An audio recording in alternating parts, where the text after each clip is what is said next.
Mesdames, Messieurs, merci de nous permettre d'entrer chez vous par le biais de votre poste téléviseur pour vous informer. Voici les principales manchettes de cette édition vespérale. Fin ce mercredi 6 juin de la conférence de retour d'expérience de l'exercice au Bagamé Express 2018 au quartier général de l'état-major des FAC à Pointe-Noire. Puis, nous parlerons d'un coup de filet de la police de Ngoyo sur des présumés voleurs de matériel informatique au SEMA CTA de Ngoyo. Enfin, en sport, nous évoquerons le football à travers les 32 équipes qualifiées au Mondial Russie 2018. Dans une poignée de secondes, les détails.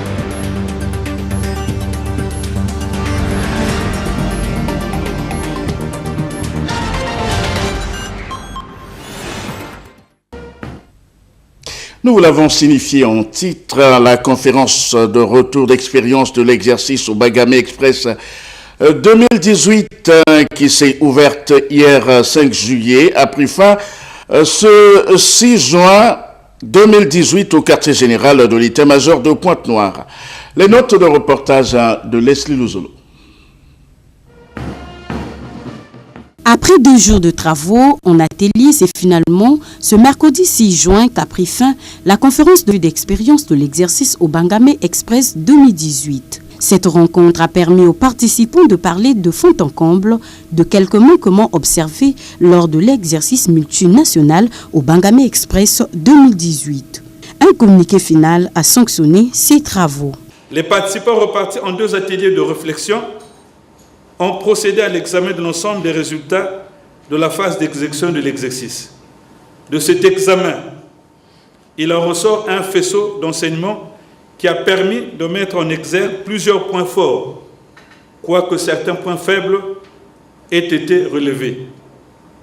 Poursuivant leurs analyses, les participants ont identifié les tâches pouvant intégrer une feuille de route dans le processus d'élaboration d'une stratégie nationale maritime et fluviale. Le chef d'état-major général, le général de division des forces armées congolaises, Guy Blanchard-Okoy, a procédé à la lecture du mot de clôture. La restitution du communiqué final sanctionnant les travaux de cette conférence du retour d'expérience au Bagamé Express 2018 est un témoignage de la qualité du travail effectué par les participants à ce rendez-vous de partage du savoir-faire.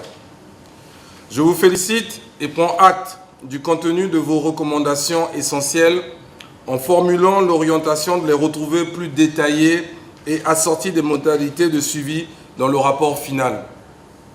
Notons que cette conférence de revue d'expérience de l'exercice au Bagamé Express 2018 se tient un mois avant la tenue de la réunion de planification du cycle au Bagamé 2019.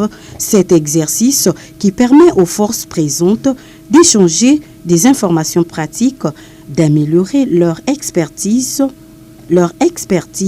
tactique en matière d'interception et de renforcer de façon générale les capacités des pays du Golfe de Guinée en vue d'améliorer la coopération régionale et la sensibilisation sur le domaine maritime. Quittons le domaine des FAC pour parler de l'éducation avec le chargé des relations internationales de l'université Sherda de New Delhi qui a visité les installations du groupe CPT ISAC, IUTAC, Institut Université de Technologie de l'Afrique centrale, dans le cadre du partenariat signé entre les 2 groupes. C'était ce matin. Alfred Bangat, reportage. Ces échanges marquent un tournant décisif dans le partenariat signé entre l'une des plus grandes universités de l'Inde, Sherda University Campus, et le groupe CPT ISAC, Institut Universitaire de Technologie de l'Afrique centrale de Pointe-Noire. Ceci dans le but de placer les étudiants sur les standards internationaux. Ainsi, Pandey Kumar, directeur des relations internationales de Sherda, a saisi cette opportunité pour présenter aux étudiants congolais cette université qui comporte 1200 facultés et octroie 1500 bourses pour 45 000 étudiants déjà formés. Vous n'avez pas de souci à vous faire parce que Sherda University c'est une des meilleures en Asie et en Inde. à travers les vidéos, vous avez pu voir qu'ils sont dans un domaine où il y a plusieurs sortes de compétences, ils forment dans pratiquement tous les secteurs, et que si vous optez pour les filières technologiques, non seulement la bourse est garantie pour vous permettre de bien évoluer, mais vous bénéficiez aussi de tout le savoir-faire technologique de l'université. En clair, l'avenir est garanti pour les étudiants qui veulent vraiment poursuivre là-bas. Très heureux d'avoir eu le maximum d'informations sur Sherda, les étudiants se sont empressés de poser les questions les plus essentielles. Les conditions d'admission à l'université Sherda sont très favorables, elles nous sont très favorables. D'ailleurs même, elles sont, je pense, identiques un peu partout ailleurs, ce sont les mêmes. Monsieur le représentant de Sherda Université nous a fait une présentation très riche de leur université. Ils ont de très larges gammes de formation et je pense que ce serait très bénéfique pour nous les jeunes Congolais qui désirons tant de nous former sur les métiers de demain. Sur le sens de ce partenariat qui permettra aux étudiants de l'Institut universitaire de technologie de l'Afrique centrale de mieux parfaire leur cursus, son directeur général Jean-Claude Ibakaïla s'explique. Aujourd'hui, on parle d'émergence du Congo. Nous ne pouvons pas aller à l'émergence sans formation. Et lorsqu'on n'est pas formé, on est déformé. Donc, en matière de formation, on ne peut pas évoluer en autarcie. Il faut toujours se placer sur les standards internationaux. C'est un pays qui est émergent, qui a pris de l'avance par rapport à nous. Et pour nous, signer ce partenariat, c'est une porte ouverte pour l'avenir des Congolais. Non seulement des Congolais, mais les étrangers qui sont chez nous et qui viennent étudier dans notre université. Le groupe CPT Isaac UTAC devient ainsi l'adresse par excellence pour des études supérieures fiables grâce à son réseau étendu des partenaires à travers le monde.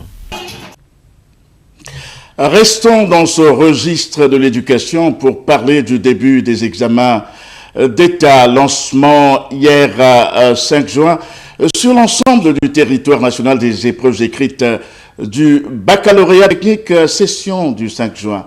À Pointe-Noire, les épreuves ont été lancées par le préfet du département, Alexandre Honoré Paca, au lycée Poitiers-Bernard. Images et commentaires. Les 5800 candidats inscrits dans le département de Pointe-Noire affrontent depuis cette matinée les épreuves écrites du premier groupe du baccalauréat technique des séries agricoles, commerciales et professionnelles et industrielles. 17 centres d'examen sont retenus pour les différentes séries. Les sujets déballés, le préfet du département de Pointe-Noire, Alexandre Honoré Paca et toute sa suite, ont régulièrement lancé les épreuves. Toutefois, l'encouragement à l'endroit des candidats a précédé cette échéance. Nous avons ouvert les enveloppes devant vous. Donc, ce que nous voulons simplement vous dire, nous sommes venus vous encourager et vous souhaiter une très bonne chance. Et on espère que tout le monde sera admis. C'est notre souhait le plus ardent. Les séries commerciales BG, G1, G2 et G3 et professionnelles dès 10h30 ont planché sur le français. Pendant ce temps, ceux des séries industrielles E, F1, F2, F3 et F4 sur la philosophie. Pendant ce temps, les séries agricoles R1, R3, R4, R5, R6 et R7 étaient également autour de cette même matière. Pour les débuts des épreuves, tour à tour, Boniface Fourga, président spécifique du bac commercial, et Michel Diafouka Kokotikissa, chef de centre La Martinière 1, sur le début des épreuves. Les épreuves du bac technique ont démarré depuis longtemps. Nous sommes à la deuxième phase, qui est la phase des épreuves écrites. Ça se passe très bien, tout a démarré correctement partout dans tous les centres. Les effectifs sont réduits, donc on peut les maîtriser. La fin des épreuves est prévue pour samedi. On vient de lancer la première épreuve pour toutes les séries, bien qu'il y a certaines séries qui n'ont qu'une seule épreuve pour la journée d'aujourd'hui. Jusque-là, tout se déroule bien. Vous pouvez regarder le climat, tout se passe bien. Nous avons 360 candidats. Jusque-là, nous n'avons pas de difficultés, bien qu'il y a des absents, mais on n'a pas encore totalisé. Il s'y est de noter que ces épreuves vont connaître leur épilogue le samedi 9 juin prochain, pour un effectif total de 14 111 candidats inscrits cette année sur l'ensemble de la République, contre 21 153 en 2017. Deux jeunes de Ngoyo, respectivement chauffeurs et contrôleurs de bus, sont tombés dans les mailles du filet de la police ce mercredi 6 juin. Ils auraient volé du matériel informatique à la direction du CEMA-CTA de Ngoyo. Reportage. Le commissariat de police de Ngoyo a rattrapé mercredi 6 juin deux jeunes de ce 6e arrondissement considérés comme présumés voleurs de matériel informatique à la direction du Centre des métiers agricoles CEMA et Collège d'enseignement technique agricole CTA. Le colonel de police Jean-Claude Boueni, commissaire de police, chef de commissariat de Ngoyo, explique comment son institution a été saisie. Nous avons été informés par la directrice du CEMA et du CTA. Elle est venue se plaindre qu'au niveau de l'établissement, il y a eu cambriolage. À cet effet, j'ai instruit mes services en fait de procéder à un constat d'usage. De suite, le capitaine de police, Ange Bienvenu Emmanuel Mouzieto, chef de bureau sûreté près le commissariat de police de Ngoyo, a évoqué le mode opératoire de l'arrestation. Nous avions été saisis par la directrice de l'école CEMA de ce que des individus mal intentionnés se sont introduits donc, dans la nuit du 31 au 1er, et donc par effraction dans les bureaux du CEMA. Et ils ont emporté par devers eux tout le matériel informatique, ce qui a causé effectivement des sérieux problèmes dans l'organisation des examens, puisque nous sommes au stade effectivement des examens. Et donc, au reçu de cette information, nous avons mené nos investigations donc avec l'équipe de bureau de sécurité que je dirige. Nous avions mené des informations et de ces informations, donc, nous sommes arrivés à mettre la main sur les présumés malfrats. Et donc, des interrogations, ils sont passés aux aveux. Et donc, nous avons pu retrouver le matériel volé. Bien, il y a eu donc 3 ordinateurs complets qui ont été emportés, une imprimante et un onduleur. Lorsqu'un vol est dénoncé à temps, ça nous permet effectivement de mener des investigations commençant par des constatations. Et c'est ce qui a permis effectivement qu'on retrouve les objets. Madame Nzassi Madiata Hortense, directrice du CEMA CTA, rappelle qu'il s'agit d'un vol avec effraction. Le vol s'est répété. On est venu le vendredi matin. C'est là où nous avons constaté que la porte était ouverte. Et ce qui a été volé, ce sont les 3 ordinateurs que nous avons complets, l'onduleur et puis quelques rames de cartons de rames de papier qui a été volé. Et par la suite, nous avons interpellé les agents du commissariat qui est proche de l'établissement. Ce vol a été perpétré le week-end dernier dans ce centre spécialisé dans les métiers de l'agriculture, alors que le système éducatif a amorcé la phase des examens d'État et de fin d'année. Ce genre d'actes sont de nature à favoriser la fraude. Les habitants de la zone en défense de la CORAF se plaignent de la décision de leur expulsion par l'État. Ils demandent qu'ils soient indemnisés. Images et commentaires. Les limites fixées pour l'érection des habitations au départ par les autorités compétentes étaient déplacées par le placement d'un nouveau plan de délimitation à partir du pont qui joint les 2 quartiers, à savoir le premier et le deuxième camp. Une marque fixant des nouvelles directives vient comme rappeler aux acquéreurs et propriétaires des parcelles leur mauvais placement dans cette zone. Les autorités ont sommé ces populations de déguerpir les lieux dans un proche avenir. Féro Gérard Mouebo, un habitant du quartier, parle de cette situation faisant montre de sa désolation. La CORAF avait déjà délimité sa zone. C'est là-bas, pas après le pont. Mais eux, ils veulent maintenant prendre à partir du pont jusque là-bas. Maintenant, l'État veut faire quoi? Est-ce qu'il va dédommager ceux qui sont avant la plaque de la CORAF ou ils vont juste raser et puis nous laisser comme ça? J'ai ma parcelle depuis 95. 95 là. Mais il y a une plaque là-bas qui dit que non. le décret présidentiel 2001. Voyez-vous, 95 et 2001. 95-2015, ça fait combien d'années? Par la suite, il a lancé un appel aux autorités compétentes concernant cette situation parcellaire. C'est vrai que si c'est un décret présidentiel, mais le décret disait que en 2001, le panneau était placé là-bas. Mais nous là, que le ministre, c'est anormal. L'État était où? Quand on occupait les parcelles, l'État était où? Ils ont donné des titres fonciers. Ça, c'est l'anarchie. Qu'ils viennent à la source, recueillir une bonne information. Et ils doivent voir ça avec les propriétaires fonciers. Ce sont eux. Ils accordent aux propriétaires fonciers de faire ça. Ce sont eux, c'est pas nous. Ça, c'est la vérité, ce sont eux. Les propriétaires fonciers font la pagaille et ils assistent. Après, dans 2 matins, ils viennent pour casser. Ils sont complices, les propriétaires, avec les propriétaires fonciers, ils sont complices. Vivre dans la quiétude est le souhait ardent formulé par les populations concernant l'occupation de cette zone mise en défense par le décret présidentiel. Un fait à la lisière de l'insolite dans cette édition vespérale. Une pirogue des pêcheurs a ramené de mer dans son filet un énorme poisson. Ce fait a réalisé des sueurs froides chez les populations riveraines ce matin. Le récit des faits avec Alfred Bangat. Ça n'arrive pas tous les jours. Un fait insolite ce matin du 6 juin à la plage 10-15 située derrière le camp de la Marine.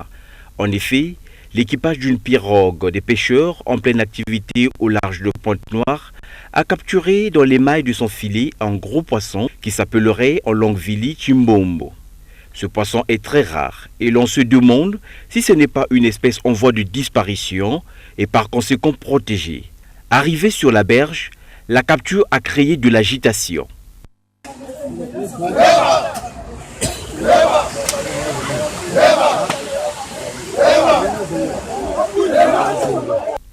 Seulement, aucune présence des autorités en charge de l'environnement a été remarquée.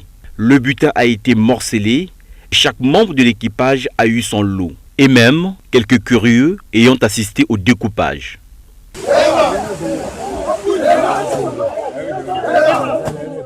Institué.